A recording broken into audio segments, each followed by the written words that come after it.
Right. Here's the plan. We take the train, we go to Hardhome, grab Bill Murray, say hello to Eddie and MJ, and come back to the pub, play ourselves the banjo. Got that? Welcome to Channel 8.5.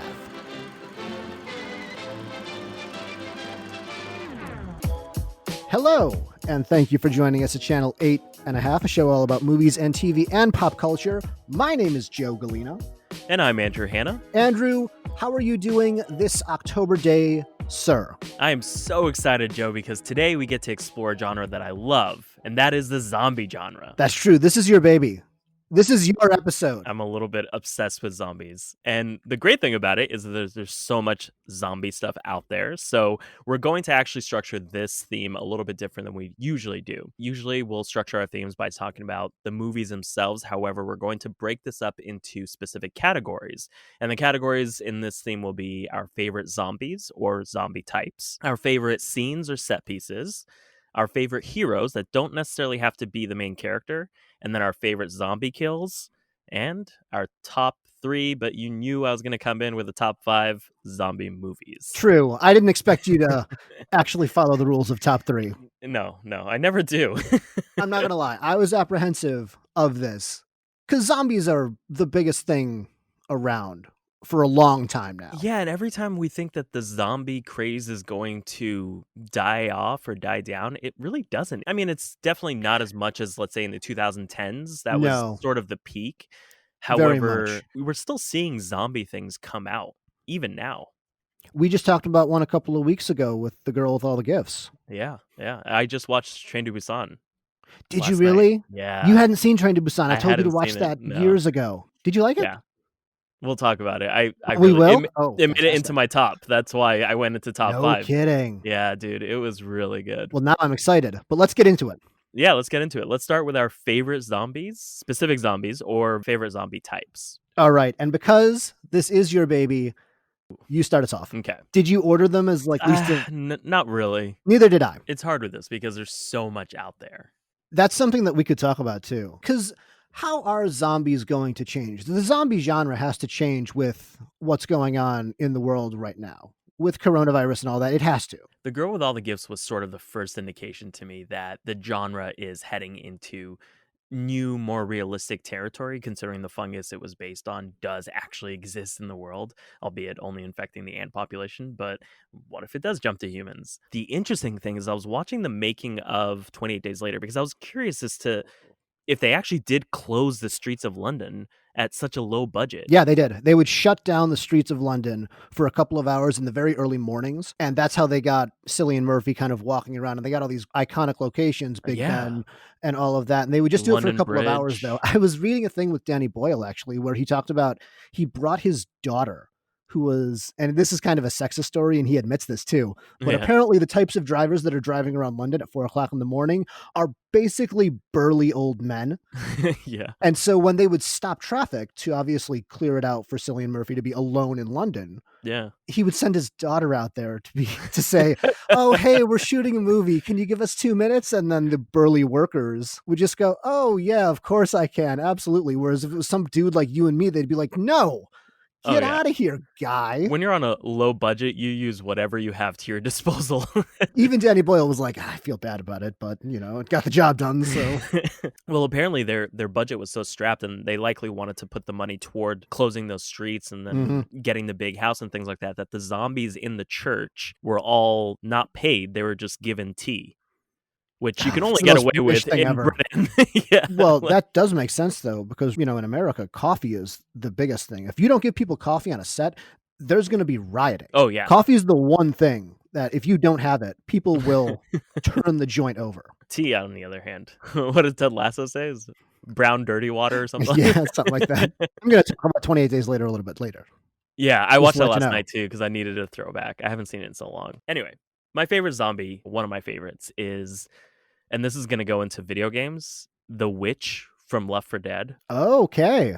Because that thing is so freaky. For those of you who haven't played it, Left 4 Dead came out in 2008 and was a co-op game that you could either play with a friend or with the NPCs, the non-playable characters. And it consisted of a team of 4 survivors, including yourself, traveling from point A to point B on the map.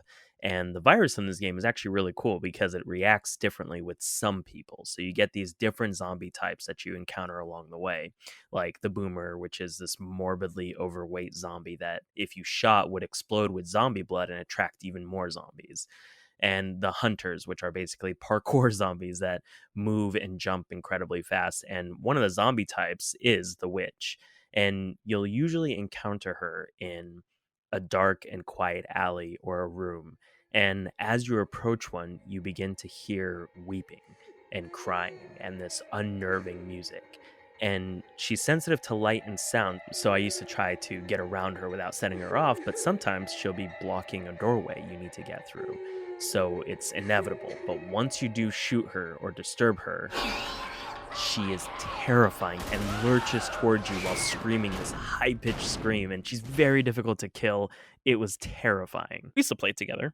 We played it once together. You and I didn't play it as much. Yeah, you and I didn't play this one as much together. Oh, yeah, maybe it was actually Black Ops 2 that we used to play. Yeah, the Witch from Left 4 Dead is one of my favorite zombie types. So what's the narrative of Left 4 Dead? I believe it was initially thought to be a mutation of the flu virus by their CDC. However, it's later revealed that it's some sort of government cover-up and that it was actually a mutation of rabies. Okay. And what's kind of freakishly relevant is that there are a handful of survivors that are immune due to a trait passed down through, I think, the X chromosome.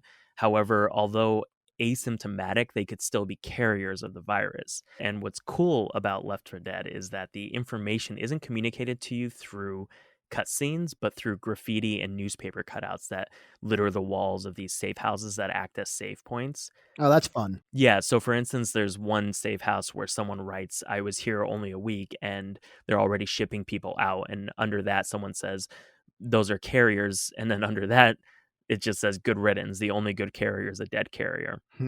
Another wall in a safe house will say, "It takes at least 3 days to change," and the 3 is crossed out, and someone writes under it, "No, it doesn't. It takes 2.5 hours." And then under that, someone says, "I saw it happen in 5 minutes." So you're given little bits of information, especially about the volatility of the virus and then just how it came to be. Okay. You're not given as much through the game, but they did create a comic book based on the game. Okay, number 3, which I have also not ordered these in any order of favorite or most important to least important. I'm just putting numbers on things just because.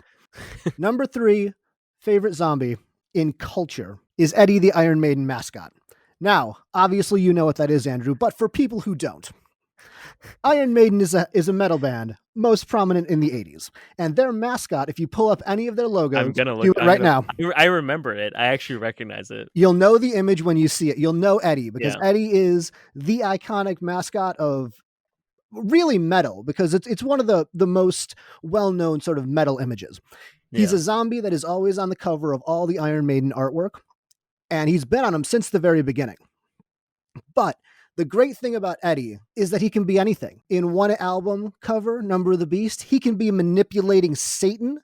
On another one, he can just be flying a plane. Well, yeah, and there's one where he's like a British soldier during the Revolution. That's right. And then there's one where he's a pharaoh. Yes, he is. What? That's actually really cool. That's fun. Uh-huh. And the image of Eddie, though, is a really iconic image. And I think people who would know this guy. What are you laughing at? I just pulled up a picture. I just saw Ann Coulter, and I was like, what is Ann Coulter doing in the results? And it says, Iron Maiden mascot Eddie weds Ann Coulter. See? Eddie can do it really all. Funny. Yeah, Eddie can do it all. I don't have a lot of analysis for this. I don't have a reason. I don't have a Left 4 Dead. He's just really wailing. cool. I mean, it's he's fun just use. Awesome. Yeah. And when you see Iron Maiden live, if the energy kind of dips a little bit, they will bring out a giant Eddie and walk him on stage. And it's a big, it's obviously a guy on stilts, but it's an entire costume and a whole thing. And he'll walk around and he gets the crowd going. It is magnificent. I didn't know bands have mascots. That's actually really, this is unique to Iron Maiden. This is an smart Iron Maiden thing. Yeah. But look up the album art if you truly want to understand what I'm talking about. Hard to describe in an audio medium when I'm describing just album art. But Eddie from Iron Maiden, number 3 for me. What is your number 2? Funny enough, it's actually another video game. Okay. It's Black Ops 2 Zombies. Or really the Black Ops Zombies in general, but the Black Ops 2 is the only one that I really Oh, consistently played. This makes me angry and I don't like it. I have a grudge against Black Ops Zombies, but please make your case first. Why do you have a grudge against Black Ops Zombies? Because I was pitched, and this is your fault, by the way, I was pitched Black Ops Zombies as a mode where you have an objective and like there's a driving force in a very Walking Dead CDC like way where you're actually striving towards something. As it turns out, when you play Black Ops Zombies, there is no goal. The goal is just run around in a circle and survive. I was promised to do something and then I was conned. I was shysted. I was too, though. I didn't know. I did not know, Joe. This is your fault, sir. So, mind you, I couldn't get past this damn. I don't know. Is it a campaign? I guess it is a campaign. It's a zombies campaign. Black Ops started the zombies campaign. With Please set the scene. Set the scene while I seethe. World War II game is when Black Ops first introduced zombies, and they were zombie Nazis, which was a really fun kind of new thing. And later on, they made films about it. And yeah, at that time, zombie Nazis were becoming more of a big deal. I know the movie Dead Snow was around that time as well, which was obviously zombie Nazis. I think it was earlier than that. I think it was too. I know that there was that movie, which I think was Dead Snow 2, which was Nazi zombies on the moon. November 16th, 2009. Okay. Same year. You're right. Yeah. Because Call of Duty has been known for adapting movie sequences into their games. Even Modern Warfare did it. Yeah. Like they'll have like the scene with The Rock. They'll have the scenes with Air Force One. So it makes sense that they kind of weave that into it. The collective consciousness in 2009 was just ready for zombie Nazis. What's cool about Black Ops 2 Zombies is that they are slow moving, similar to George A. Romero zombies. Exactly. And I always thought to myself, could you really be overrun by those slow moving zombies? And this game proved to me that you can, and easily, because it'll start out with one or two and you'll shoot them, but then it'll attract more. And then before you know it, there are 10 more, during which time you still need to find the different scrap parts, because it is a puzzle game as well, where you need to jerry rig these junk parts that you find along the way to create weapons or generators in order to open doors or power control panels. So there's always this sense of urgency. The specific map I'm referring to is called Transit, and it features this bus that transports you to 3 different sections of the map: a bus stop, a gas station, diner, and a farm, all of which contain different pieces of puzzles. And you can't control the bus, so once it stops at a section, you have a short period of time to find the puzzle pieces while killing zombies and staying alive before the bus honks its horn and then moves on to the next section. And once you miss the bus leaving, you're stuck there to fend for yourself until it comes back. But I just love the whole aesthetic of the map, which is sort of this 1950s vibe, and the sound of the zombies.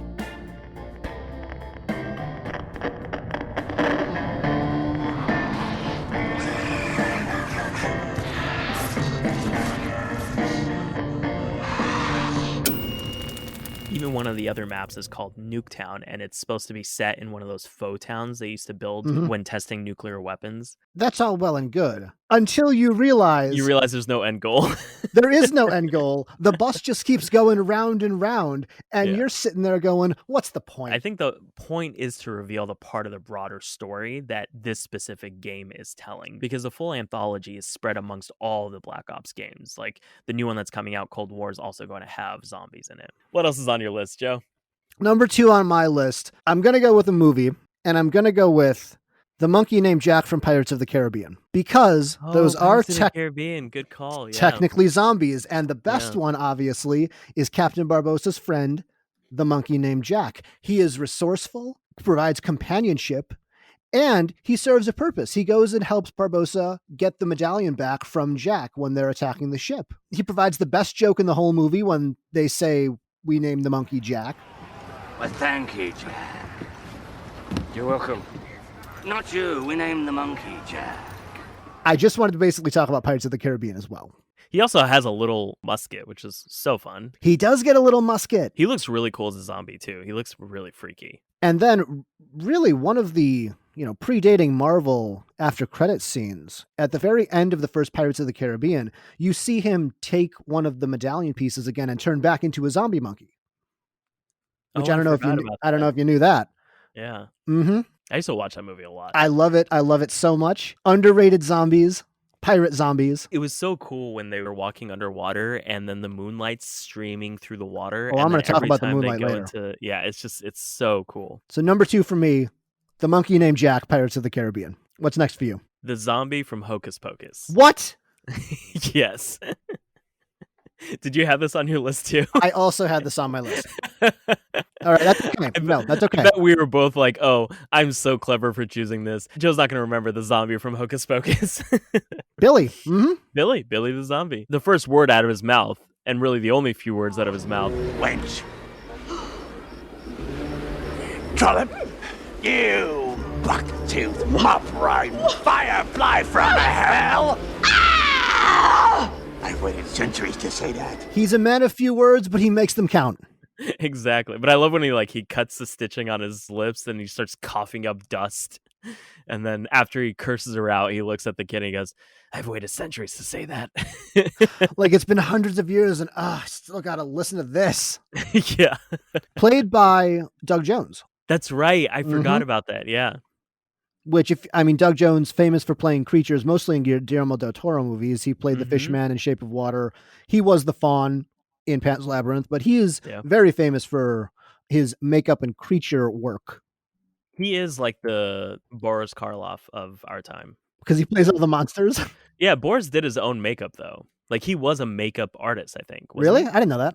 I'm pretty sure, like in the Universal Studios, do you remember like they may have stopped it by the time you came to LA, but they used to have these sound stages and it was all about movie effects. And so the first one was green screen. So you got to sit in the DeLorean. Oh. And like, I remember I was so excited when I got chosen from the audience to sit in the DeLorean and pretend like I was flying through rainy Hill Valley. And then the second one was makeup, and it would tell you all about movie makeup. They told you about Boris Karloff. So I learned of Boris Karloff from Universal Studios. Really? No, cool. I didn't know that. That must have been done by the time I got there, because I don't remember that at all. Yeah, they did close it down, and then they turned it into Transformers, which is a waste. I thought Backdraft was where Transformers was. They were right next to each other because it was right on the tip of the backlot, and they were both sound stages. And so they basically split the soundstage in half. And this is when Universal Studios was really leaning into the filmmaking thing. I feel like now they've kind of gone into the more mainstream movie type stuff. Yeah, like it was really cool. You know, as a kid who loved movies, it was so much fun to watch that. But that's where I learned about Boris Karloff. I don't think he was a makeup artist, though. I think he was just a monster. Oh, that's just a lie you've told the people? Yeah. I never told anyone. No one wants to hear about Boris Karloff. That's true. Not exactly the wide appeal that we're looking for. Boris Karloff. No, I'm not bringing up Boris Karloff in a bar. Hey, want to talk about 1932's Frankenstein? Strap in. It's about to be a ride. What else is on your list, Joe? Number one on my list, which number one in this means absolutely nothing because there's no particular order, because you stole mine, so I had to come up with one very quickly, but it's okay because I already had a fourth and it doesn't matter. The zombie backup dancers in Michael Jackson's Thriller video. I mean, yeah. Now, very well choreographed for just coming out of the ground and immediately knowing how to do the Thriller dance. In synchronicity, immediately. I have a question about Michael Jackson's Thriller video. I don't know if you've seen it recently, but it's very confusing. Yeah, I did a voiceover parody with a mutual friend of ours, Tejas, and it's hilariously terrible. Oh, really? I'll need to find it and show it to you sometime, but I know the video very well is what I mean to say. Michael Jackson in that, he's with the girl, they're going out in a movie, but he turns into a werewolf first. And then afterwards, he becomes a zombie. What is he? Is he a werewolf or is he a zombie? Because he's got zombie backup dancers doing very well choreographed moves. But I don't know what he is. It's different because in the beginning, he turns into a werewolf and then it cuts to him sitting in the theater next to the girl. Yeah. And that's where he's wearing the red thing. And so they were watching the werewolf movie and he would just happen to be in it. And then when they leave the theater, then they become zombies. So it's two different storylines. It's a movie within a movie. Oh, that's right. So I guess they're inside the movie when he becomes the zombie. No, they're inside the movie when he becomes a werewolf. They're watching the movie in the theater. Remember, he's eating popcorn? Right. And then the girl like covers her eyes and then he grabs her and they walk out of the theater. And then that's when he turns into a zombie. Okay, yeah. So he's the zombie in the regular timeline. He's a werewolf in the movie. Exactly. This is very confusing. I haven't even watched this video in years, but the fact that I remember exactly everything is because I made a parody of it. I mean, it was clearly too much for me to handle. I was gonna say, Joe, but I did enjoy the dancing, and I don't even like Michael Jackson that much. But that video and that song, very fun. Oh, it's so good. Yeah, Martin Scorsese directed his Bad video. Yeah, that's so cool. Uh-huh. All right, next on my list, and this is a very biased edition. Okay, is The Mummy. Wait a minute. Not the mummy himself, but there is a scene right outside of the museum where he's basically zombified the common people, but there were Egyptian zombies. You never get to see Egyptian zombies. He does technically raise up the skeleton, but those are more skeletons than zombies. No, the scene when they're in the streets, they're not dead. They're just like zombie-like, and they're leaving the museum, and then and they're like walking in the alley, and they're like Imhotep. This is the 1999 version with Brendan Fraser. Yeah, and then they're in like the old car, just plow through them, and they are zombies in a sense. True. Do you not remember it? I remember it because then Brendan Fraser gets with the cat and he goes, it's one of the instances with the cat. Technically, that's true. They are zombies. They are zombies. I thought you literally were going to say the mummy, like Imhotep as the zombie. Oh, no. This is lies, sir. No, it's just fun to see. He is a mummy. He is not a zombie, even though he is undead. Because really, there's a very specific type of undead that is a zombie. Like a Frankenstein isn't a zombie, even though he's undead. No. A Frankenstein's monster is an amalgamation of different body parts. He was never alive and then dead and brought back to life. Exactly. But it's fun to see, my people being represented with the undead. What's next on your list, Joe? That was it. We went through three each. Oh, we're only doing 3? I did 5 for everything. You did 5 for everything? I thought we were only doing 3 for the movies. Oh, I only did 3 things for everything. All right, I'll quickly mention the things that I added. Okay. Honorable mentions. 28 Days Later. Okay. I love the Rage virus. I think that is so cool. And then The Girl with All the Gifts, because I think that having a second generation and kind of a unique take on it is very interesting. And I think it's what we're going to start seeing a little bit more. But The Girl with All the Gifts specifically because of the children and that they're triggered by blood. And then there's also this hierarchy in the children that weren't educated. It's such a cool concept. And yeah, those are my 2 honorable mentions.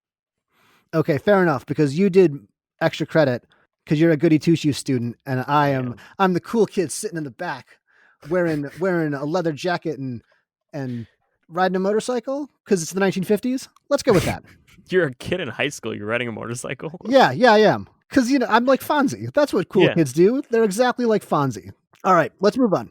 Let's move on to favorite scenes and set pieces. Okay. So I will start off because you probably have 25 of them. So I want to talk about Hocus Pocus more because this was on my list too. Oh, wow. Oh, we're going into Hocus Pocus because... I didn't think we would be. Oh, no. Go ahead. I'm really stretching the zombie part of this thin. I want to talk about the I Put a Spell on You musical number in Hocus Pocus because it's the best part of the movie. Billy is chasing them around the town hall. So technically he's in it. So technically this is a scene with a zombie in it. So I can talk about it. I put a spell on you. And now you're gone. My planet fell on you. And it was strong. So strong. Your wretched little lives have all been cursed because of all the witches working. And the worst, I put a spell on you. I love listening to Bette Midler sing I Put a Spell on You. Oh, yeah. And really, the thing that I love the most about that scene is the way the lead singer of the band is dressed as the weird skeleton. He's in a top hat and a skeleton outfit. He's got a tuxedo jacket on, but I just love it so much. And really, if you put Bette Midler in your movie and you don't have her sing, what are you doing? True. They were smart enough to just go, okay, who cares about this Hocus Pocus plot?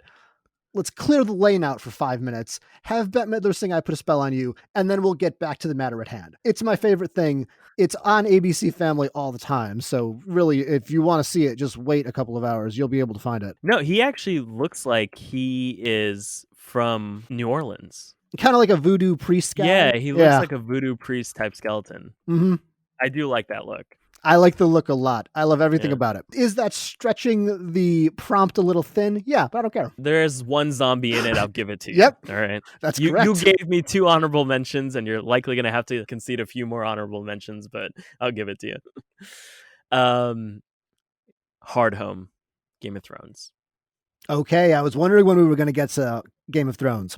That was one of my favorite scenes with zombies in it.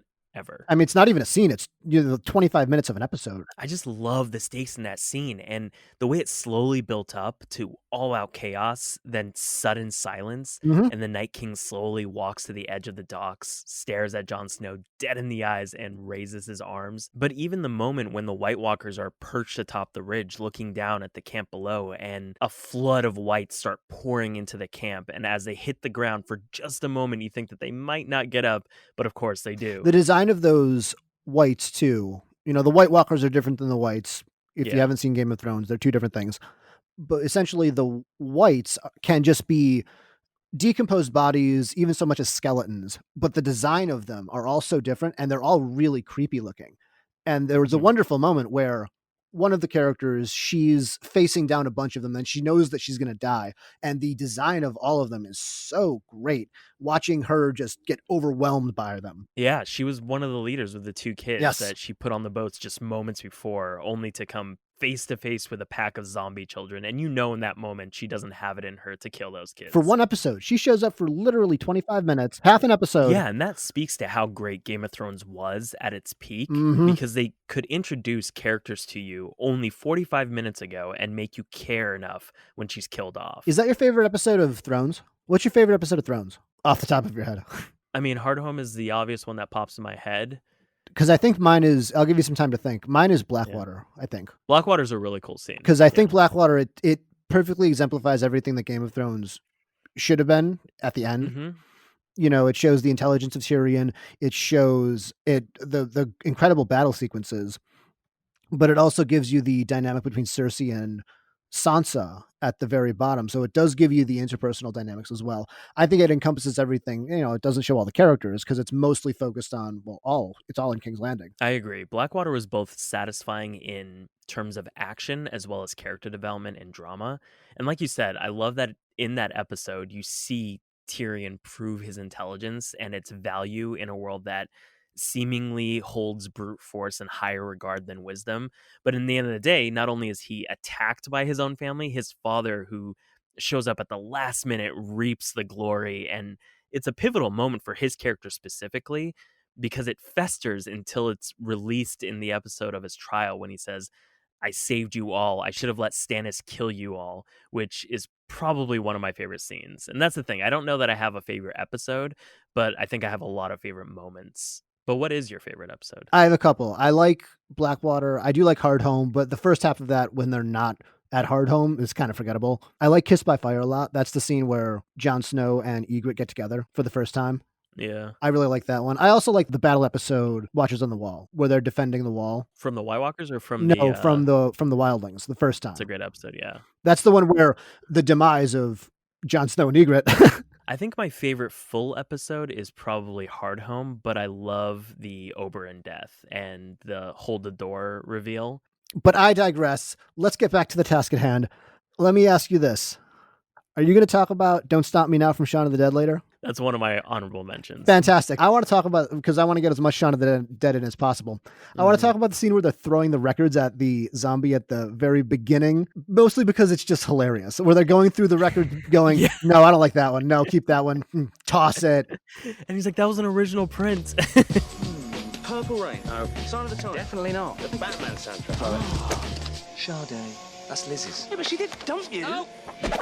Yeah, I love that scene where they're just picking and choosing. It's such a smart scene when you think about it. It's so creative. Yeah, most of the comedy, and a lot of what I'm going to talk about, I'll be honest with you, because I'm not a horror movie person in general. And I'm not sort of a connoisseur of the genre, like many are that are better than me at this. So a lot of what I'm going to talk about is more the comedy side of it. Yeah. And like the horror comedies, the zombie comedies. So that's why a lot of mine, we're not going to get into a lot of serious depth. Well, speaking of funny and fun, I would say the opening scene of Zombieland, I really liked. I agree. Where he's introducing the rules and things like that. And why am I alive when everyone around me has turned to meat? It's because of my list of rules. Rule number 1 for surviving Zombieland: cardio. When the virus struck, for obvious reasons, the first ones to go were the fatties. we're going to get into best kills or favorite kills later, but the nun dropping the piano on the zombie, that one is very good. Another one of my favorite zombie scenes is the scene outside of Grand Central Station in I Am Legend. Okay. It's just such a tense and eerie scene because Will Smith is driving through the city and he abruptly stops because he sees something. Yeah. And you're not sure what it is at first, but he starts yelling at what we realize is one of the mannequins we had previously seen in the video store that he always goes to. What are you doing out here, Fred? What the hell are you? No! No! No! No! What the hell are you doing out here, Fred? How did you get out here? Fred, if you're real, you better tell me right now. If you're real, you better tell me right now.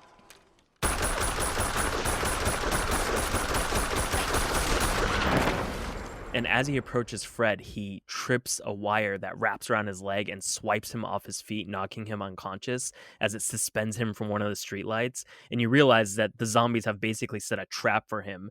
And he comes to just before sunset, which is when the zombies come out because the sunlight burns them.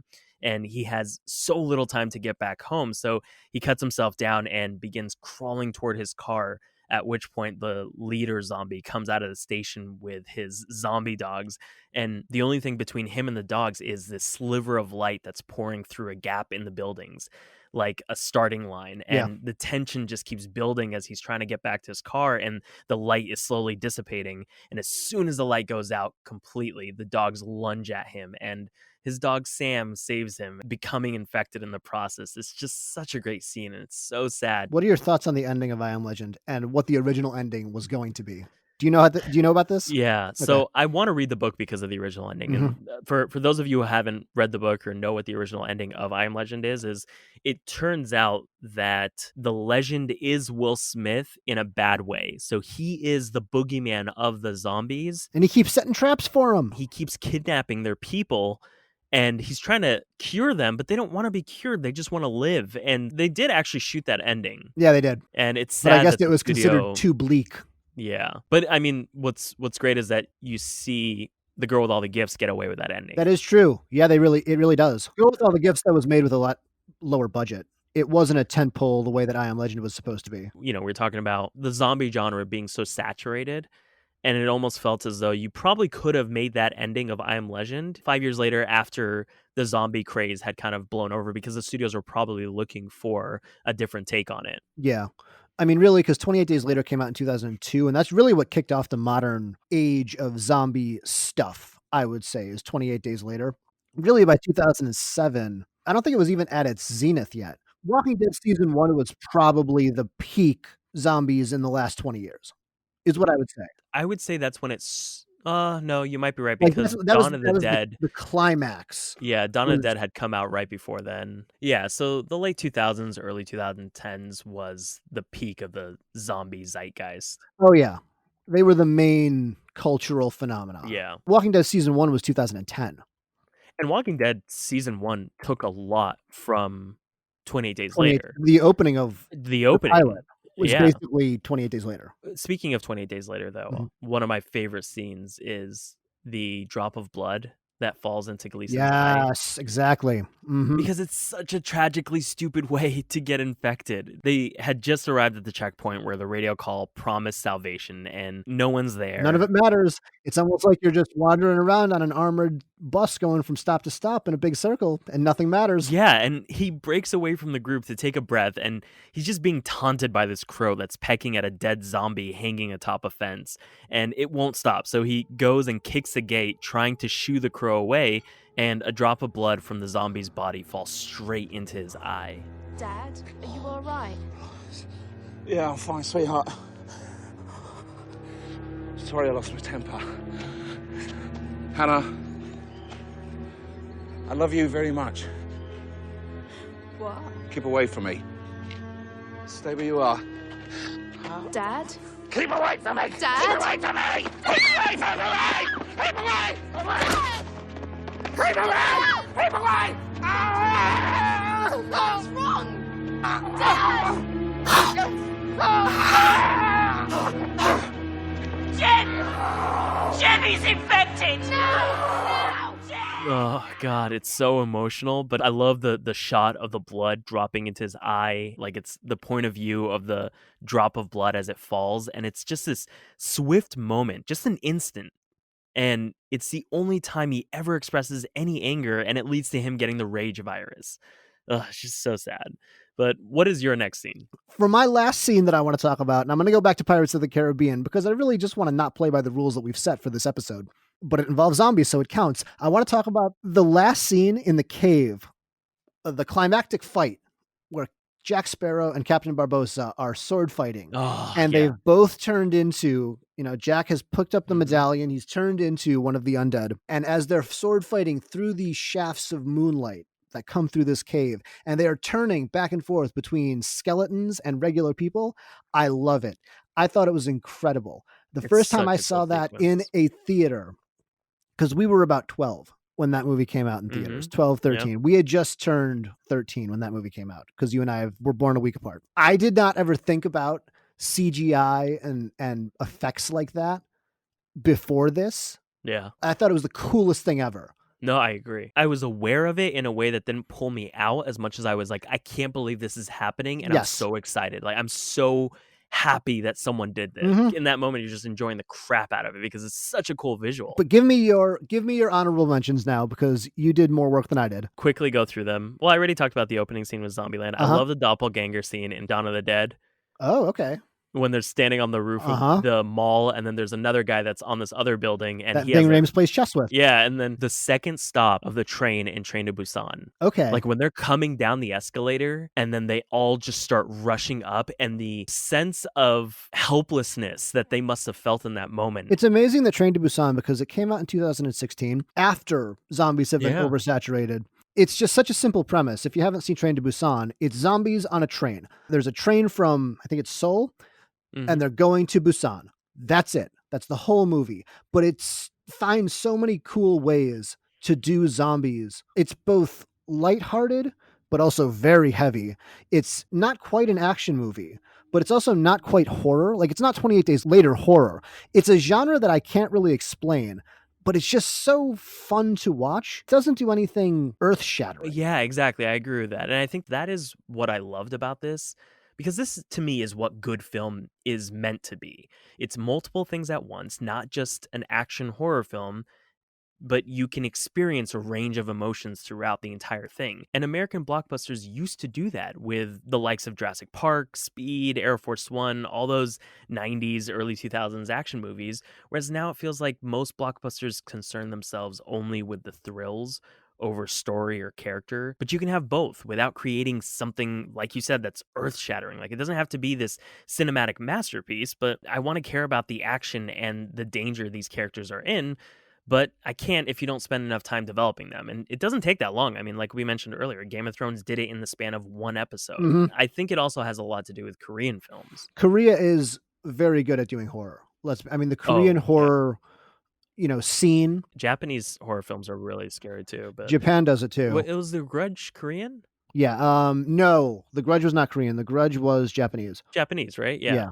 And then there's another one. Well, I guess The Ring was Well, also the ring was Japanese as well, I yeah, think. Japanese, Yeah. but the Japanese horror has that girl, the long black hair.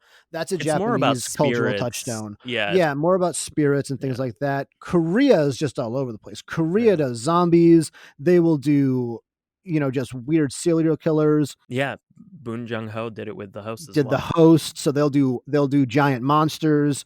The Korean horror output is both incredibly varied and also very good. But that is something I noticed about Korean cinema, and I only noticed the pattern recently with Parasite, is that even in heavy dramatic scenes, they aren't afraid to throw in a joke. Mhm. But it's like what I was saying about a film being more than one thing. Parasite was a thriller, but it was also exploring something much larger, like the disparity between wealth and class structures in Korea and really around the world. It's very relevant. Oh yeah, no, it's very big on the social hierarchy. They even touched on it briefly in Train to Busan. But yeah, moving on, my last honorable mention is the birthing scene from Dawn of the Dead. I was going to mention that too. If you didn't bring it up, I was going to say one of us has to bring up the fact that in Zack Snyder's Dawn of the Dead, a woman gives birth to a zombie baby.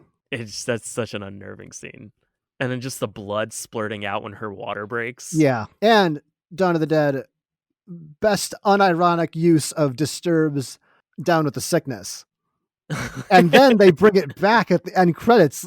Zack Snyder doubles down on Down with the Sickness. Yeah. So let's move on from favorite scenes and favorite set pieces to our favorite heroes category. Okay, I think I went first the last time. You go first with this one. Sang-Hwa, is that how you say his name? In Train to Busan? Oh. The husband of the pregnant woman? God, you're going to ask the white guy to now correct you on the foreign names. Fantastic. I can't wait. But yes, I know who you're talking about. I loved his character. He just seems like this guy with a dad body, but he really is a badass. Like the moment where he's running alongside the train, picks up this right gear shield and then the baton and just starts plowing through these zombies. And just his interactions with the little girl. Mm-hmm. Like when he's like, what does your dad do? And she's like, oh, he's a hedge fund manager. And he's like, oh, so he's a bloodsucker. Yeah. And then his wife smacks him and she's like, shut up. Because it is funny. Like, that's the thing about Train to Busan, too, is that it just mixes so many things. Everybody needs to go see Train to Busan is what we're saying. Yeah, definitely. It is such a good movie. It's so emotional, and I love that movie. Did you watch it on Netflix? Is it on Netflix still? It was, and then it wasn't. I was so upset because it was on my list, and I had been meaning to watch it, and I just rented it on iTunes. Oh, did you? Okay, because I didn't know if it was still on Netflix. Did you see Peninsula? Not. No. The follow-up to it? Oh, yeah. Is that the name of the sequel? No, Peninsula, I didn't watch it. Apparently, it wasn't great. Yeah, that's what I heard. I wanted to see it just to see it, but who's on your list? Andrew, let me ask you this, because I already know the answer. Are Twinkies heroes? He's on my list, too. Oh, no, I'm talking literally Twinkies, like the food, not Tallahassee. Oh, just the Twinkies. Because really, Twinkies are the guiding force for everybody in Zombieland, is the love of Twinkies. And so Twinkies are the heroes we all needed. They gave Woody Harrelson the will to live, so I will allow it. Twinkies and Woody Harrelson are synonymous. They are synonymous. They go hand in hand. Yeah. But if you did want to expand it out into Tallahassee, Woody Harrelson's character in Zombieland, even though he's not the main character, he doesn't get the traditional arc, which is by Jesse Eisenberg's character. He does get an arc. He does. But he's just so much fun. Because, Jesse Eisenberg's character, he's moping around. Yeah. And, being all whiny. And, Emma Stone's character is the plucky heroine. And Abigail Breslin is kind of the kid on the side. Yeah, they're the Black Widows in a sense. Essentially. Yeah. Tallahassee, he's so simple. He's a man driven by a love of spongy cakes, but he's also haunted by his past. And that's what I love about him. And just wants to fill that void with spongy cakes. Is something that I completely understand. I get it. If you want to fill that void with junk food, who am I to tell you no? I feel like Woody Harrelson is the quintessential zombie hero because he lost what you thought was his dog. Turns out it's his child. Yeah. And I love that, you see a little bit more depth as the story goes on. And then furthermore, he's somewhat given up, but the way that he manifests his giving up on life, in a sense, is just to have fun with it. So every time he enters a new situation, he wants to try to basically kill a zombie in the most creative way possible. Because why not? And his love of Bill Murray, also understandable. Really, everything about him. And just like how he fangirls over Bill Murray. Yeah, I get it. I love Ghostbusters too. And he sends Jesse Eisenberg out in front of the Chinese theater to get one of the star maps in danger just so he can find Bill Murray's house. Yep. And he's not stupid. He's going, you go out there and you get it. What's next on your list? Sam the dog in I Am Legend. Okay. She protected her man. She protected Will Smith. She was a faithful friend, and she was his only friend. I loved every scene that they had together. I love that she runs on a treadmill next to him.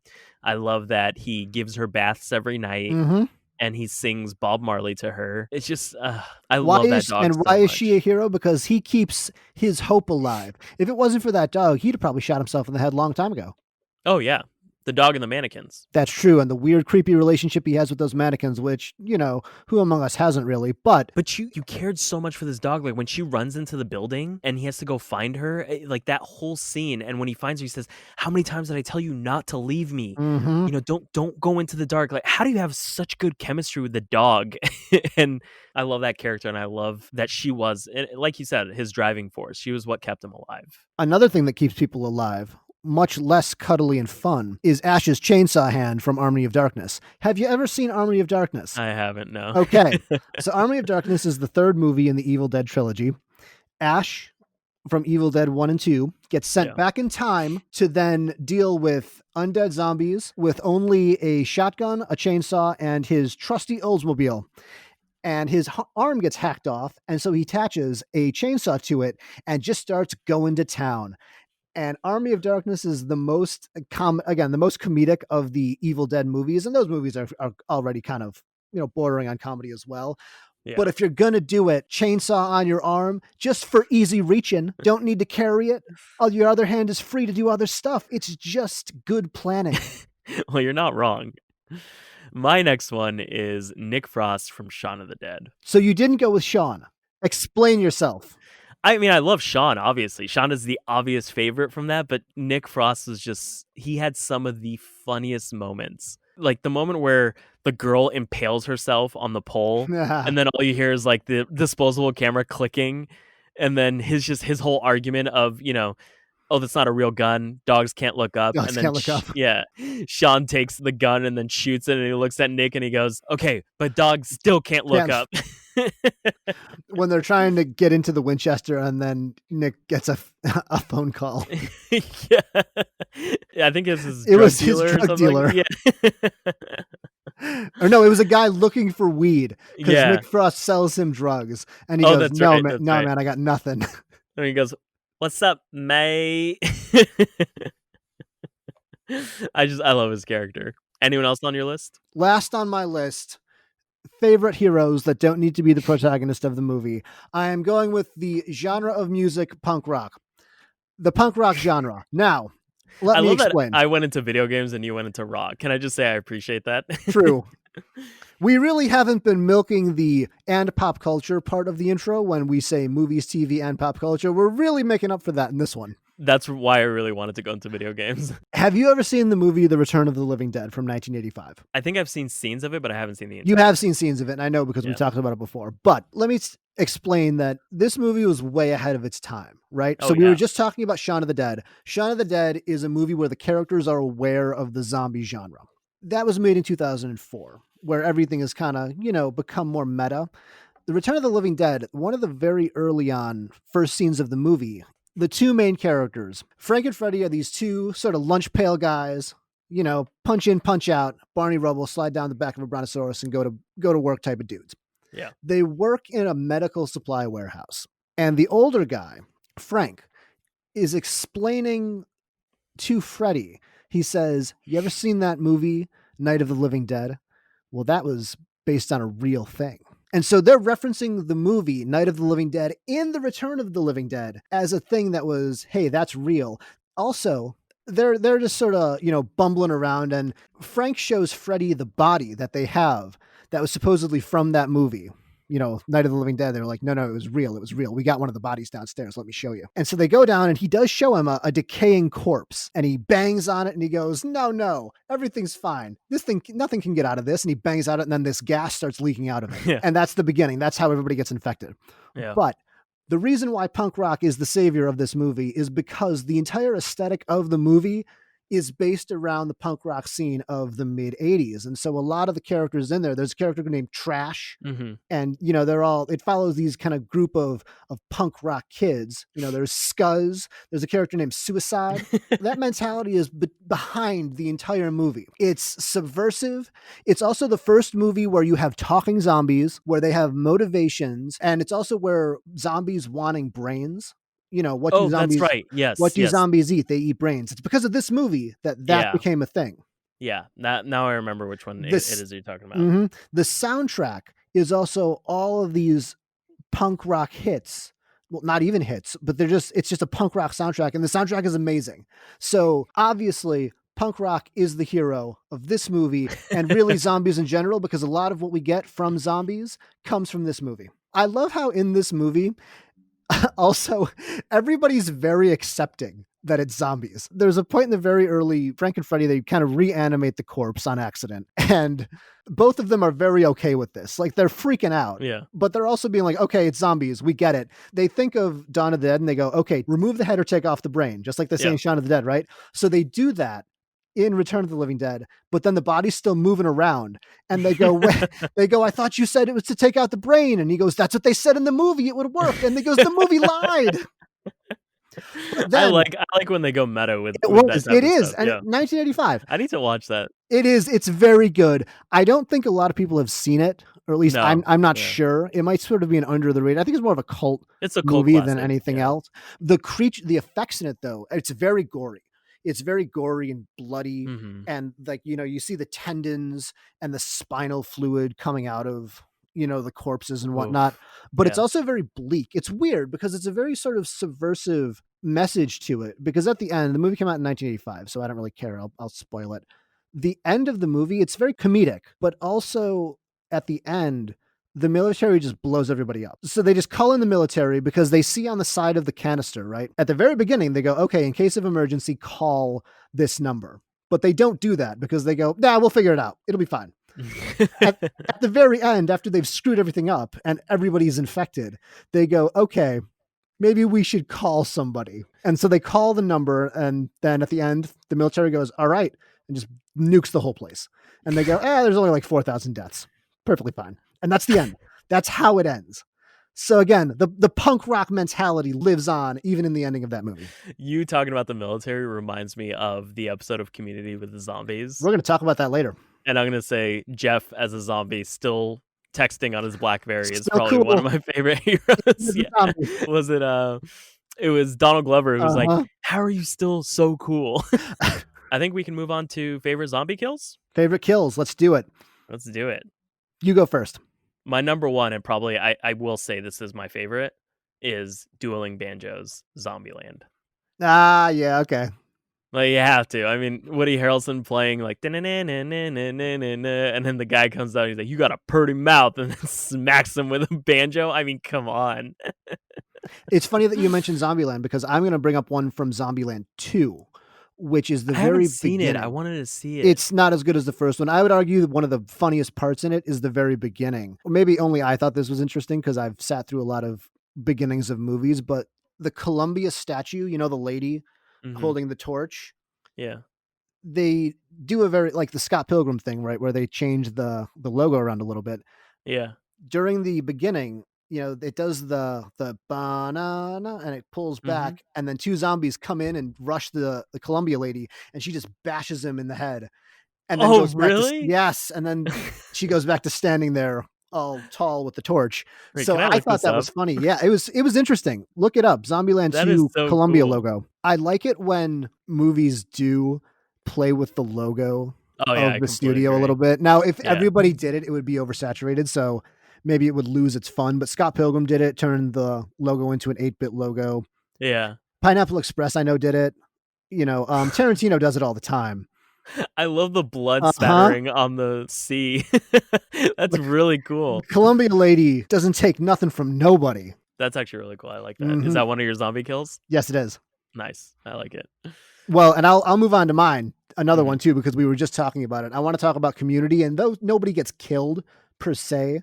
Yeah. When Jeff gets taken in the basement, and infected, we're going to call infected kill for this sake because it, Community is a sitcom. At the very end of the episode, when it's only Troy, Abed, and Jeff are left alive, quote unquote, and they're wandering through the basement trying to find a way out, and Jeff will not crawl up to the top window to escape because he doesn't want to mess up his suit. And he goes, clothes make the man, Troy. And they're like, what are you, an idiot? And then he goes to like a back closet and just gets enveloped by the infected of Community. It was really hilarious. Great. I thought it was great. And it shows so much about his character that he's like, I don't care if I die. I'm going to look good. Also, there's a great joke in that too, where they're going around the basement and they do the classic, cat jumping off screen scare. Oh, yeah. But it's very clearly somebody throwing a stuffed cat. And then Donald Glover just goes, is someone throwing that? And you know that was probably ad lib. But those were two of mine. What's another one of yours? The box of bullets in Shaun of the Dead, where Shaun takes the rifle and he starts shooting into the crowd of zombies, but he cannot hit one for the life of him. And then the fire envelops the box of bullets, and the bullets start like heating up and then start spraying, but then they kill so many zombies. I just love that an inanimate object can kill more zombies than Shaun can. Well, I want to talk about another Shaun of the Dead one, though, because I was going to talk about the moment where David gets eaten by zombies too, because he's such a pretentious douchebag the whole time. And from minute one, when he's on screen, you just go, God, I can't wait for this guy to die. And it's so satisfying when he does. He gets pulled through the window and then just devoured. And just seeing his stomach just get ripped into. The other kill that I really liked is Bill Murray. He wasn't a zombie, but he was dressed as a zombie, and I love like that moment where he's like, "Is that how they say hi? Where you're from?" And she goes, "Do you have any regrets?" And he goes, "Garfield." In Zombieland 2, I will say they do get creative with it because they jack it up to 11. In one of the zombie kills, a guy lures a zombie underneath the Leaning Tower of Pisa and then drops the building on top of the zombie, which is fun. It is funny. Yeah. And the best part of the movie is probably the first, 5-10 minutes. It's more of the same. It's worth watching because it is still funny. Is Emma Stone in that one? Yeah, and they all come Abigail back. Breslin? Yeah, they all come back, but it's not as good as the first one. I mean, it didn't really add anything, All right, I think we can move on to our favorite movies. Yeah, as I was going over this, and as I was thinking about all of the things that I was going to talk about today, I talked myself into Return of the Living Dead being my number 3 on this list. Really? I really do like it that much. And weirdly, if you watch it, though, it's not a great movie. The performances aren't earth-shattering. It is cheesy, but just the fun of it and the feel of it and the fact that it does say interesting things. So the zombies, they do work as a team. They have intelligence. They lure people. There's a very famous scene where a zombie gets on the radio of a ambulance and says, "Send more cops," because they've already killed all the cops that got sent. And so he gets on the radio and says, "Send more of them." There's a moment where they're talking to a female zombie and they eat brains, and they ask her, "Well, why do you eat brains?" And she goes, "It makes the pain go down." Yeah. And so the zombies, they feel pain. There's a motivation for them for wanting to eat brains. It's just fun. It reminds me of the Crazies, because the Crazies were intelligent zombies as well. The Crazies were intelligent zombies. Did you see? So the remake of the Crazies that came out in 2009 with Timothy Olyphant. That's the one I'm talking about. Yeah, because George A. Romero made one before in the 60s. I believe it was 1968, 1967, somewhere around there. And the end of that, the government, I think, bombs the government. Well. It's not a happy ending.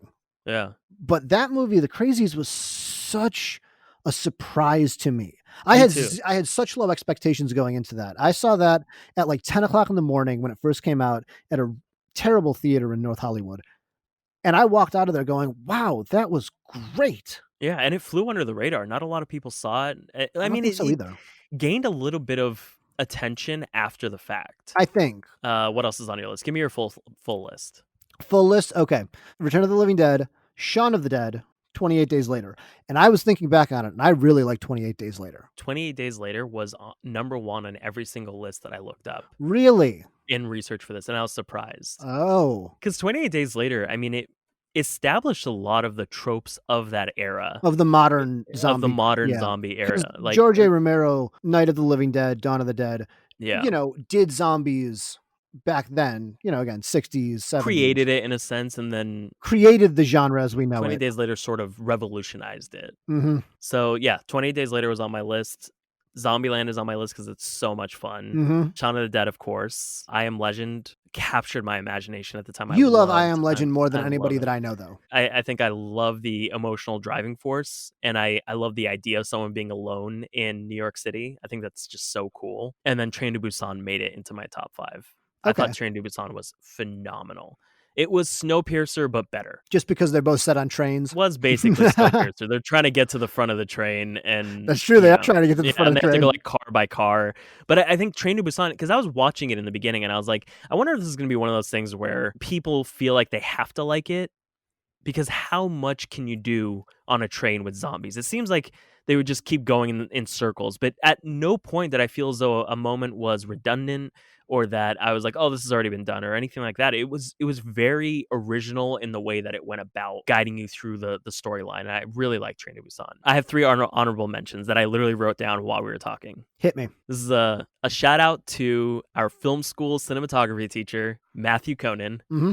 He made a movie in 2007 called Wasting Away, and it's about a zombie outbreak in a bowling alley. They work in a bowling alley, but the premise of it is that it's from the zombies' point of view. It was titled Wasting Away when he shot it. It got renamed to Zombies, and that's what it is. That's the title of it, and the poster is basically the poster for 40-Year-Old Virgin. It's a romantic comedy type of poster, but the zombies are on the poster. It's very funny, and it's a very good movie, and I liked it. Yeah, I liked it a lot. And I just love just the campiness of it. It was very self-aware as well. Because the main characters in it are zombies, but they don't know they're zombies. So sometimes it'll cut to another point of view that will show them as what they really are, which is, zombies infected. But then it'll cut back and they're just talking like normal. So they don't realize that they've been infected. It's a really smart take on the genre. It was also, I don't know if you remember, it was black and white, and then the only thing that's color is the neon green. They get a shipment of this goo from the military on accident and then pour it into their ice cream or their milkshake machine, and then they start eating the goo, which turns them into zombies, and then everything begins to become color, and they're like, this is so delicious. And so I really like that movie. So shout out to an old friend, Matthew Conan. Thank you for teaching us how to make movies. And then the zombie episode of Community. That is just such a great episode. And I love that the meat is infected and the Dean's whole role in that when what is he dressed as? He's dressed as Lady Gaga. Oh, Lady Gaga. That's right. And the playlist that's playing the whole time is ABBA. And it's also his iPod. And so you get his reminders. And then did you watch the show Testes? No. Was that the British show? No, I think it's Canadian. But I don't think I've ever met anyone who's seen it. Testes is about these 2 roommates who are human guinea pigs for this lab that's sort of like the FDA, but I guess privatized. And every episode is based on the current product, drug, or procedure that they've been subject to. And one of the episodes centers around a deodorant that one of the roommates is given to try out that releases like these pheromones that is meant to attract women to him, but it ends up turning every woman he comes into contact with into these feral zombies, and eventually the entire female population of his town or his city is after him, and he literally has to board himself up in his apartment, and the entire episode is structured like a zombie apocalypse, and it's actually very funny. It's a great show. Let me ask, if you were going to so you're in a mall, you've got a golf cart. If you could have a playlist a la the Dean and his ABBA playlist playing while you are going on a zombie killing rampage, what artist would you choose and what would be your weapon? Only one artist? Yeah. Because it was only the ABBA playlist that the Dean had. It has to be Queen. Really? You'd go Queen? My first thought was Elton John. I don't know why. Rocket Man. I don't know why. I mean, I guess. Elton John would be good. I would say Graduation by Kanye West. That album. Oh, you're going... That album was just so hyped and so much fun. Yeah. What would be your weapon then? Can't be a gun, right? It can be whatever you want. Because I think mine would be, as I give you some time to think about it, I think mine would be, and it's not practical because you only get 2 bullets, but it's satisfying, a pump action shotgun, because the ba-bang, ba-bang is really satisfying to hear. Well, but that's the problem though, is that it takes so long to reload. You die immediately. So that's a stupid choice. Or the gun that the Terminator uses, but that would blow my arm off. The sawed off. The sawed off, exactly. Yeah, I don't know. Samurai sword? Ooh, samurai sword? Gotta be sharp. Like Michonne from Walking Dead? But yeah, I think that wraps up our very long episode on zombies. This was a long episode. It was. But it was fun. And as always, we would love to hear from you. What are your favorite zombies, zombie types, characters, scenes, and sequences in zombie films? And of course, your top 3, or if you're like me and love the genre, top 5 zombie films of all time. Catch us next week on Watchlist Volume 9, where we'll be watching Borat's subsequent movie film, the new Netflix original film Rebecca, a remake of Alfred Hitchcock's Academy Award-winning film by the same name, as well as the 2019 follow-up to The Shining, Doctor Sleep. As we've mentioned before, we are shooting to reach 1,000 subscribers on YouTube to become partners, so if you haven't done so already, please consider subscribing. If you have any ideas for a theme you'd like us to discuss, or a film, TV show, anything pop culture, let us know on YouTube, Instagram, or Twitter. You can find all those links on channel8.5.com. That's channel8.5, completely spelled out.com. We have new episodes every Thursday. Until next time, my name is Joe Galino. And I'm Andrew Hanna, and this is Channel 8.5.